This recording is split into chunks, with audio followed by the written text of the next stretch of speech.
Kabe, kamusta na po kayo? Magandang araw or magandang gabi na sa inyo dyan sa Pilipinas. And here right now, it's 7 o'clock in the evening sa Qatar. It's Qatar time, 7 o'clock in the evening.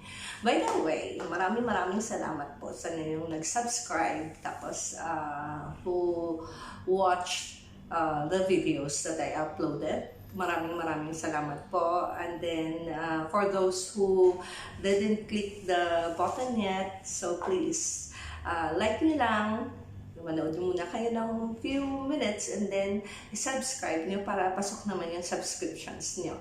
Maraming salamat. And also like for yesterday, we went to Aspire Park, that is Aspire Zone.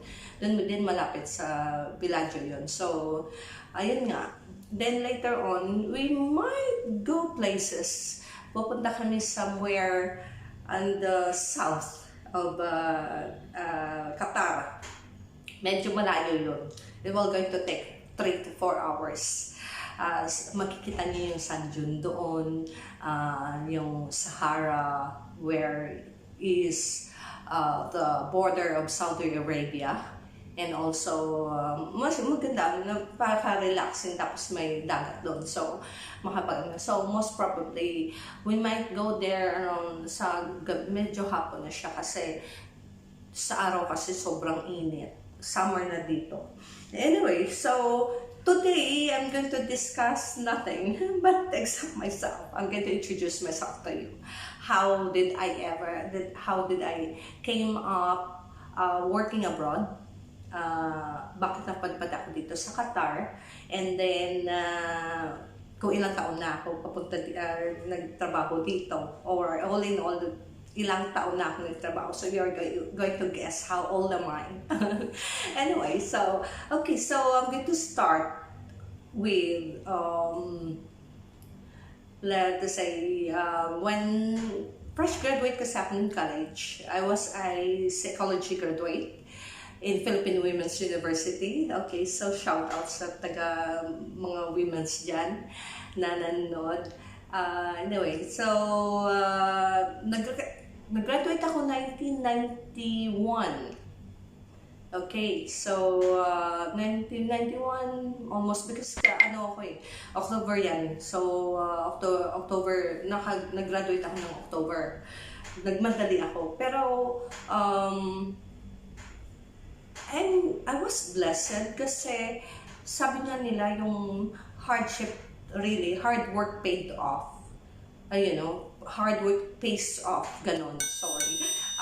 Kasi nung college ako, actually like third year college, naging student assistant ako sa library ng JASM. Ayan, sa elementary tsaka high school ng JASM, which is magkaisa lang sila na compound, yung JASM tsaka yung Jose Abad Santos Memorial School nga. Tapos yung PWU, which is it's the same owner. So isang compound lang. So ako doon, nag-start akong, nag-work ako as a student assistant sa library. It really helped me a lot kasi like 2 sems or almost 1 year, pati yung summer, alam mo ba yun, nakasama pati yung ko doon, yung nabayaran. Kasi kalahati ng tuition ko na nabayaran ng school. Tapos, yung father ko was a veteran. Oh my God. Wala na siya, matagal na. And then, anyway, so na-apply ko yung veterans niya, yung veteran scholarship. So, what happened? Kalahati ng tuition ko was from student assistant. Tapos, yung sa may kalahati, yung veteran scholarship. That time, I guess it was okay. Kasi pag double scholarship, wala silang pakialam as long as at the end of the day, the tuition fee will be paid. Alright? Okay, so then, after that, mga fourth year na ako, ang dami namin ginagawa, grabe, as in, akala ko yun ang pinakamadaling, madaling course. Kaya, kasi gusto ng ate ko, mag-nursing ako.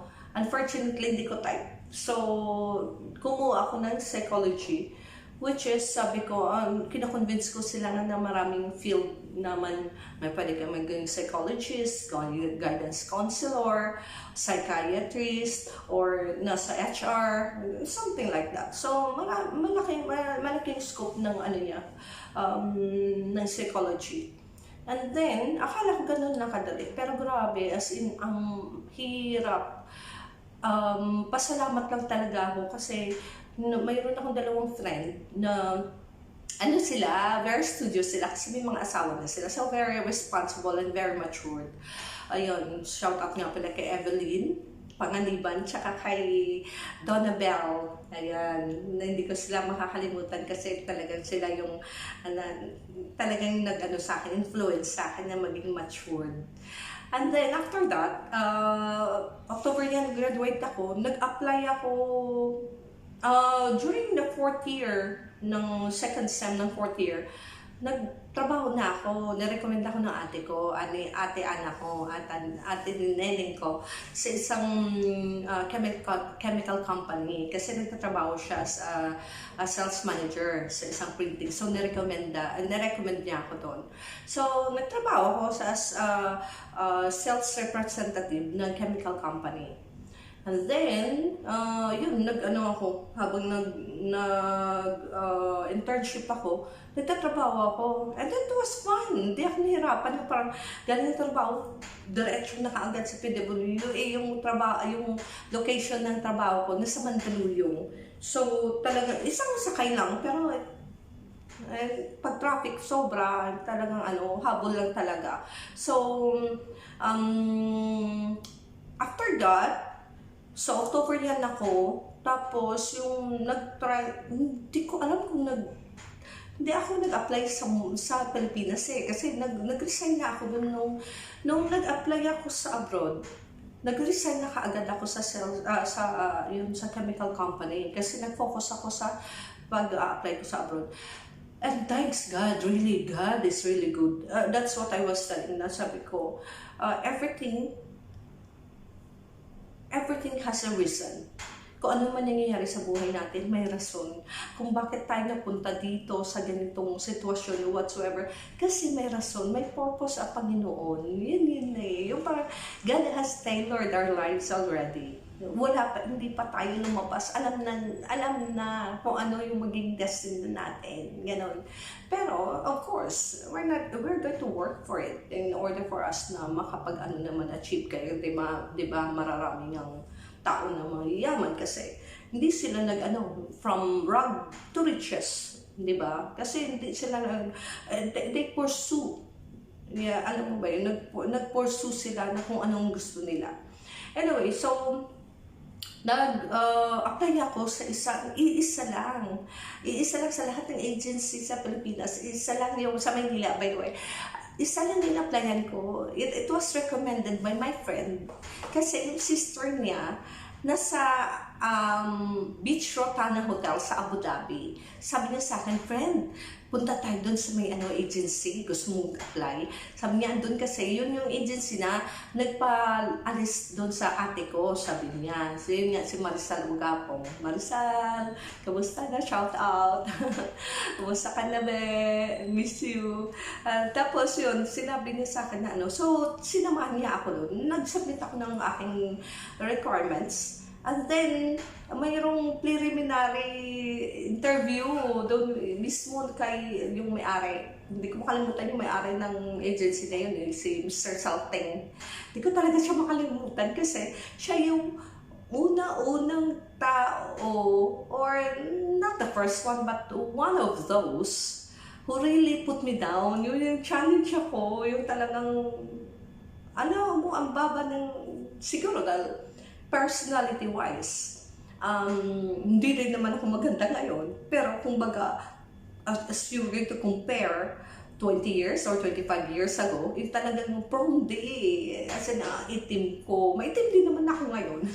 Ganun. Pero yung kumbaga, maitim ako, mahabang buhok, mahabang hanggang baywang, pero curly-curly siya. Tapos, of course, yung kilay ko dahil hanggang ngayon, hindi ko rin ma-perfect. So, wala akong kilay, hindi ako marunong make-up, baduy, yun. Yun ang pwede mo sabihin sa akin, baduy. Talagang kahit na nag-aral na ako sa university, pero hindi ko pa rin nakuha yung pagiging ko. Ay, by the way, hindi ko naman sinasabing pero I'm just talking to myself, for myself, na yun nga. Kasi hindi pa na-mold yung personality ko. I came from a province, which is in Negros Occidental. Ngayon, modern na, masyadong modern nun. Kaya lang siguro, sabi ko nga, hindi pa na-mold talaga yung personality ko. So, in short, yung parang interview niya ako, tapos tinanong yung after a while, binigyan niya na kagad, sabi niya, hindi ka tanggap, ayun. So, doon pa lang, disappointed na ako. Ay, hindi na ako, paano ba to? Hindi na ako pasado. Naglalakad na ako, sinabi tinawag ako ng secretary nila. Sabi niya, akin na yung papel mo? Sabi niya gano'n. Sabi ko, ma'am, hindi pwede kasi hindi na ako pinasa ng may aral doon. Sabi niya. Tapos sabi niya sa akin, huwag ka magla, okay lang. Pag mayroong employer na darating, baka after 1 week darating yung taga Hilton, sabi niya, o taga Sheraton. Sabi niya, ipasok ko yung papel mo. Sabi niya, huwag ka lang maingay. Parang, alam mo, hindi ko siya Ate Lydia pa yata ang pangalan nun. Hindi ko siya makalimutan kasi siya yung tipo, sa akin, hindi ko alam, basta head angel siya, alam mo ba yun? Tapos after a week, tinawagan niya ako, sabi niya, Bel, puntahan ka dito, punta ka sa agency. Andito yung F&B manager F&B director ng Hilton, sabi niya, sa Abu Dhabi na daw. So pumunta ako, sabi ko, anong oras? Sabi niya, pumunta ka maaga, alas 6. Pumunta ako doon, alas 5 kasi from Novaliches, papunta ng Sampaloc, ang grabe ng traffic, maaga pa. So, alas 5 pumunta na ako doon. Ayun, tapos nung andun na ako sa imagine 5 o'clock, andun na ako. Mga siguro 300 applicants. Most of them are ladies. Tapos, siguro mga about 250, let us say. Puro halos mga ex-abroad. Yung galing na sila doon talaga. Yun na yung agency nila kasi nagtatanong na ako eh. Tapos pila-pila, nakatingin ako lagi, gano'n, imagine mo, 5 o'clock, wala akong kain, wala akong. So, dumaan itong si Mr. Salting, sabi niya gano'n. Na-interview ba kita? Sabi niya gano'n. Tapos sabi ko, yes sir, sabi niya gano'n. Parang hindi naman ka pinasa, sabi niya gano'n sa akin. Parang hindi naman kita pinasa, sabi niya. Tapos sabi ko, tapos inagaw lang ng secretary nga, na sabi niya, hindi nakapasa yan. Sabi niya doon, try lang natin. Sabi niya, who knows, baka mamaya makuha siya, gano'n. Kasi sa kanila, syempre, pag nakuha yung isang applicants, mayroon silang percentage. Kasi magbibigay kami ng ng placement fee. So, in every persons na papaalis nila, mayroon silang ma-earn sa amin na yung placement fee nga. And it was, I guess, if I'm not mistaken, it was 15,000 pesos that time. And then, so, nga ako, pila din ako doon. Pangalawa na ako, yung parang siguro, from 5 o'clock, alas 12 na, mga 12, 15, something like that. Doon na ako sa pangalawa, para ma-interview na. Imagine mo, ilang daan na yung dumaan sa akin, ilang daang applicants kasi parang pinapausog ako na yung something. Gusto niya unahin muna yung ano. So pangalawa na ako, yung susunod na ako, biglang may dumating na alima na babae gaganda, puputi, galing daw sa Japan. Tapos ang puputi nila, ang sexy, ang easy na mga damit, ang tatangkad, ang gaganda. As in. So, sabi niya, dyan ka muna, sabi niya sa akin, dyan ka muna, kasi unahin muna natin to yung 5, kasi pasado na to, sabi ka na. So, pinapasok niya isa-isa. So, nagtataka naman ako, yung parang, like, maximum 5 minutes, tapos na. Yung parang doon lang, tapos lumabas na. Tapos kaya nagtataka ako, sabi ko, tapos na may mga naririnig ako sa katabi ko na, hindi yan nakapasa. Kasi basta madali yung interview, ibig sabihin hindi interesado yung employer, ganon. Kasi pag tumagal din, syempre, magtatanong sila ng mga details, kung ano. Usually, yun nga observe ko nga, kasi yung mga chef, nila, siguro mga 10 minutes, 15 minutes. Ayun, talagang maraming tanong sa kanila. So then, it was my turn. Punta ako doon. So, pasok ako sa loob, tapos, hindi nakatingin si Mr. Ang pangalan ng F&B director nila sa Hilton dati ay si Mr. Paul Houghton. Hindi ko siya makalimutan. May mga tao tayo minsan sa buhay natin, hindi natin makakalimutan eh. Katulad kay Mr. Cho, hanggang ngayon, parang I adore him really because of the help and being so kind to me and so nice. Alam mo ba yun? Si Mr. Paul, Austrian siya. Nung pumasok ako sa loob, nakasulat-sulat lang siya. Hindi siya nakatingin. Hindi niya ako tinitingnan. Hi, how are you? Sabi, gano'n lang siya. Kasi nag-greet ako. Tapos sabi niya, okay, so then, tell me about yourself. Ganun lang. By the way, nang i-ano ko sa inyo about, of course, alam niyo na ako siguro kung paano yung mga procedure or process ng pag-interview. Pero there is 2 things na ma-distinguish mo pagdating sa question ng employer or interviewer. There's 2 things. Isa, tell me about yourself. Ganon. Tell me about yourself. And then, describe yourself. Okay? Describe yourself. So, tell me about yourself. Tell me about yourself about kung ano yung achievements mo, saan ka nagtrabaho, saan ka nag-aaral, saan ka nagtrabaho, ano ang recognition mo, something about yung achievements mo, or recognitions. O bilang kung ano yung kasi nagtatanong sila kung in order for them na maano nila din yung communication skills mo eh. Tapos may eye-to-eye contact and everything. Describe yourself. Describe yourself is what?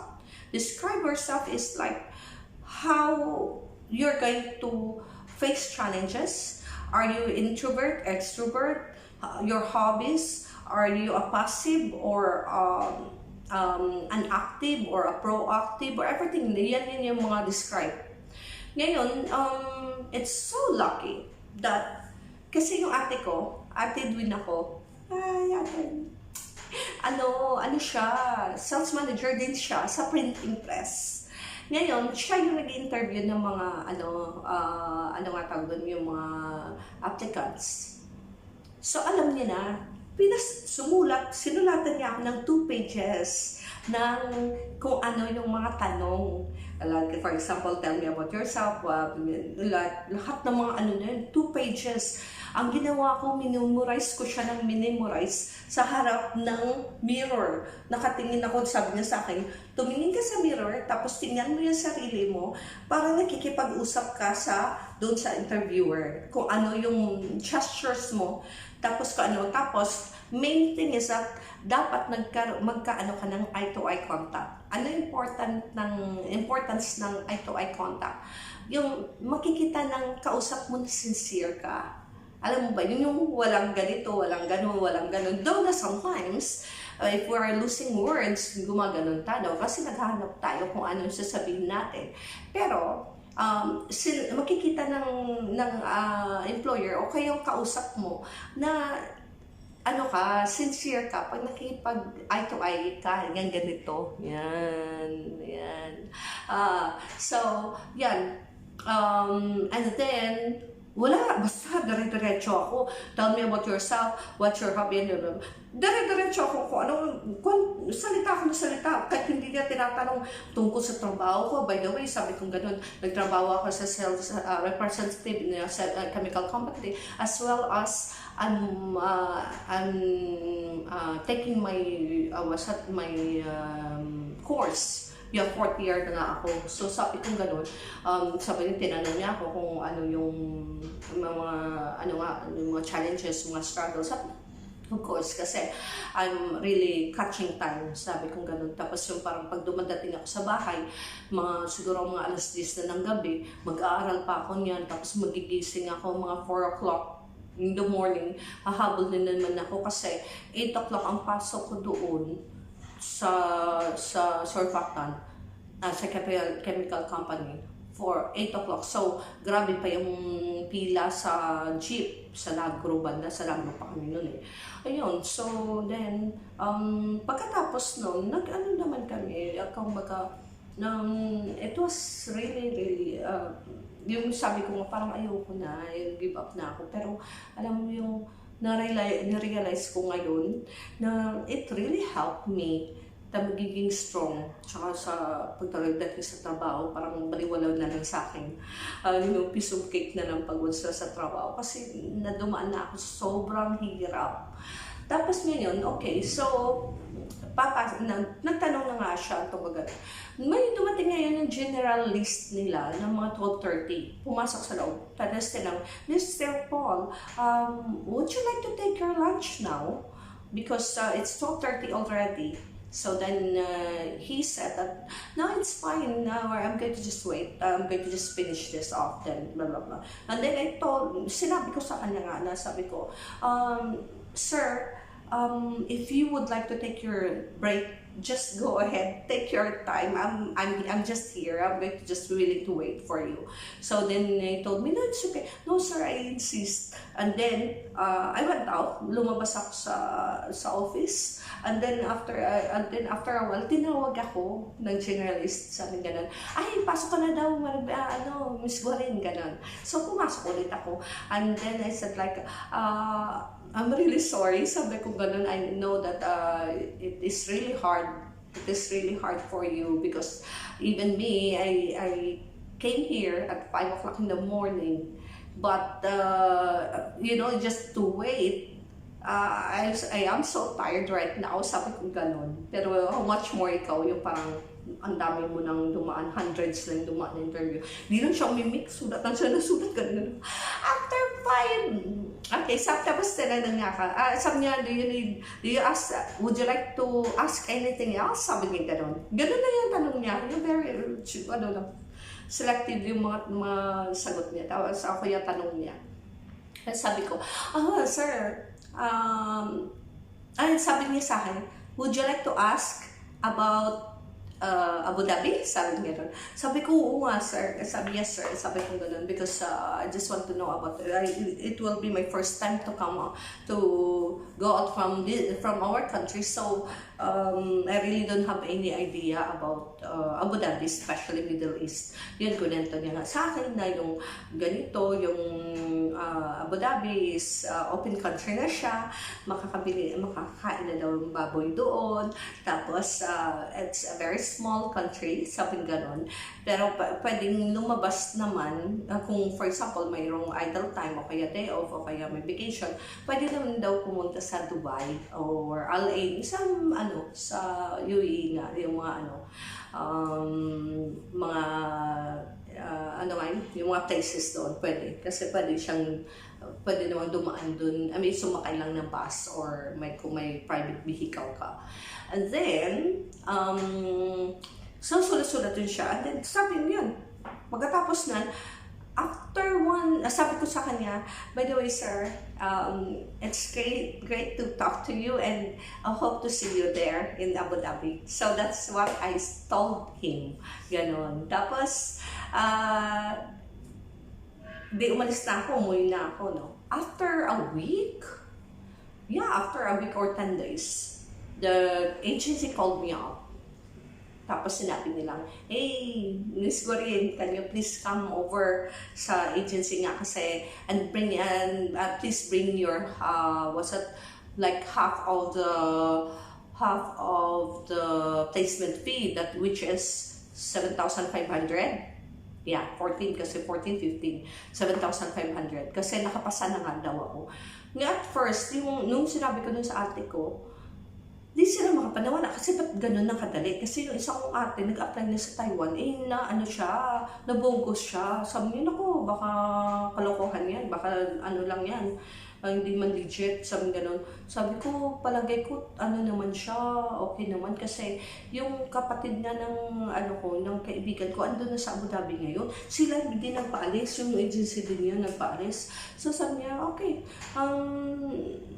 at that time, yung kuya Ray ko, nasa Saudi pa siya, binata pa siya. So, humingi ako ng tulong sa kanya, ganun. So, sabi ko, pwedeng ipahiram, ganun na pera kasi kailangan ko mag-abroad, ganun. It so happened naman na yung, syempre, madali lang din yung ng pera nung dati. So, padala din naman siya, nagpadala siya ng half ng placement, tapos later on, nagpadala naman ulit. So then, pumasok na ako, pinapunta na doon sa opisina ni Salting. And ano pa natatawa ako kasi ganito. Tinignan niya yung passport ko, tinignan niya yung CV ko, tinignan niya ako. Sabi niya gano'n. Ilang beses kasi hindi siya makapaniwala na nakapasa ako. Tapos sabi niya, ikaw ba to? Tapos sabi ko sa kanya, sir naman, sabi ko, oo naman, ako yan. At sabi niya, baka ikaw nga. Sabi niya, may sulat pa dito, may note pa, may nakalagay pala nila, sinulatan pala ni Mr. Paul na the Maribel is showing, ano ba yun? Yung tends to be courteous, thoughtful, and then, ano nga ba yun? Sincere, tapos yung nakalagay, but tends to lose her confidence. She needs to build her confidence. Ganun nakalagay. Hindi ko pa siya makalimutan kasi yun yung content doon sa Tapos sabi niya, may sulat-sulat pa dito, yun yung sinabi niya. Pinakita niya pa sa akin. Anyway, sabi niya, so okay na yan. Though na hindi ako approve sa'yo, pero okay na nakapasa ka. So, you need to give half of the 7,500, half of the placement fee, sabi niya, para tapos makakaalis ka na, sabi gano'n. So, yun,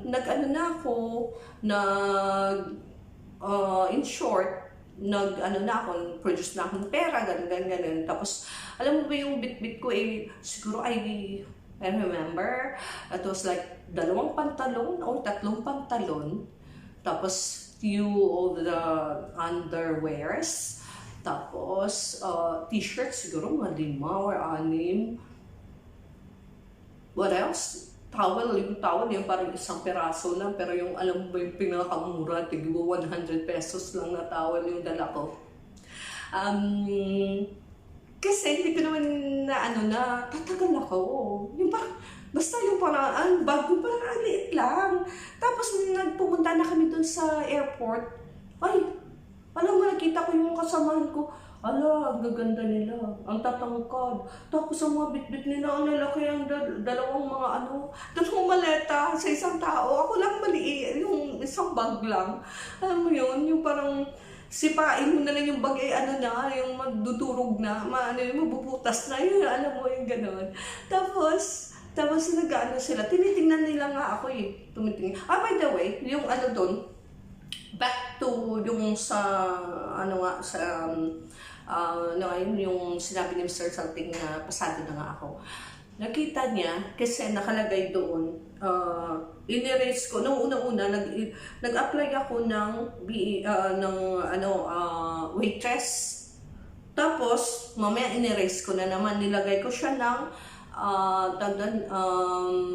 housekeeping. Tapos mamaya in-erase ko na naman.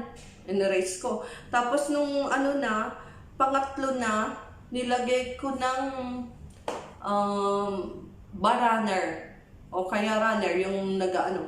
In-erase ko na naman kasi nga nakita ko ng mga tao, babae, ang gaganda nila, bumababa talaga yung self-confidence ko.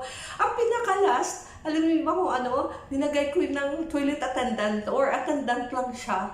Sa housekeeping, ganun ang pinakamababa yung ang kinuha ko. Pero in-erase ni Mr. Paul, in-erase niya, next niya, nilagyan niya na senior restaurant hostess. Ano yung senior restaurant hostess? Okay, hostess.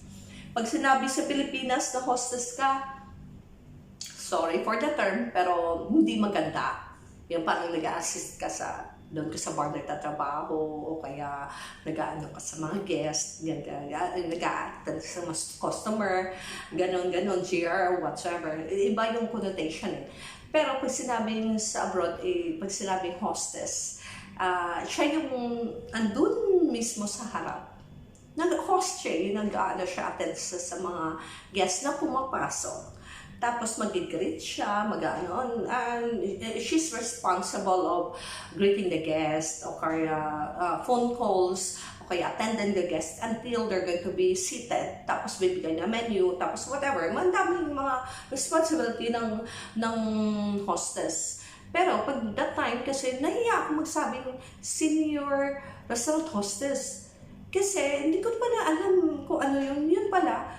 Hindi pa nga ako naging hindi pa ako ng junior hostess, naging senior na kaagad. Yung parang, hindi naman ako parang, that time, yung sahod ko 1,500 dirhams, which is now, 1,500 reals is the basic.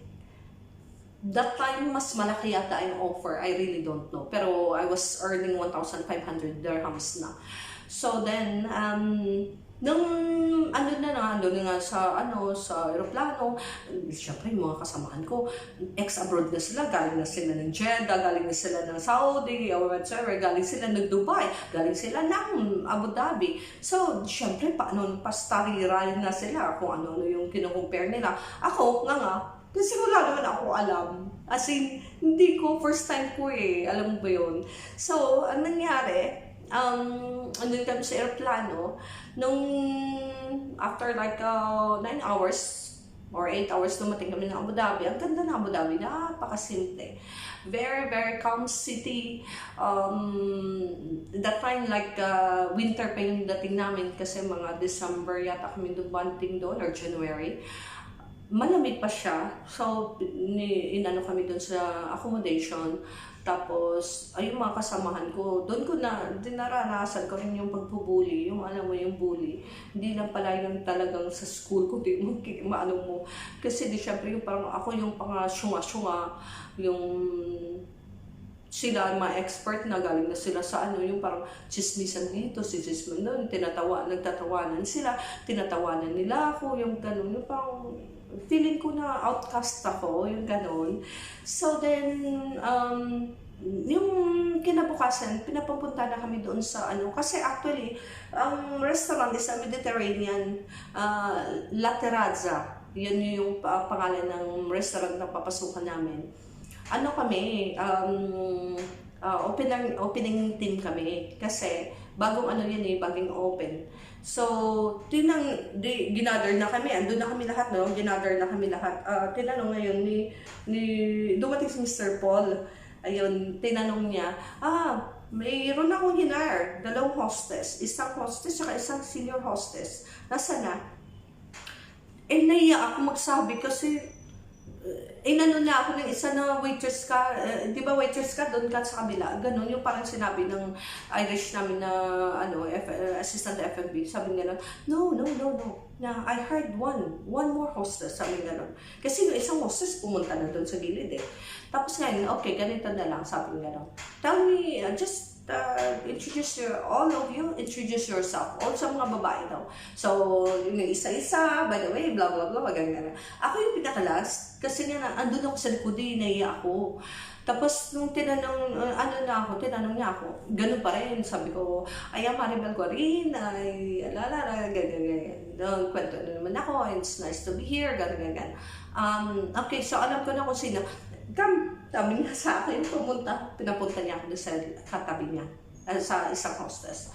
Tapos syempre, nagtaasan yung mga kilay ng mga babae kasi yung mga kasamahan ko. Kasi sila yung matatangkad, sila yung magaganda. Tapos ako yung kulelat. Ako yung senior hostess. Yung parang alam mo, yung pinagtripan talaga ako. Pero, ganyan nga yung buhay. Sinasabi nga nila na pag walang challenge, walang anong ba yun? Yung parang, walang spice. Alam mo yun, hanggang ngayon, nakakaano din naman ako, pero alam mo, piece of cake na lang siya. Yung tatawanan mo na lang, I know how to handle myself very well, especially sa mga bullying nowadays.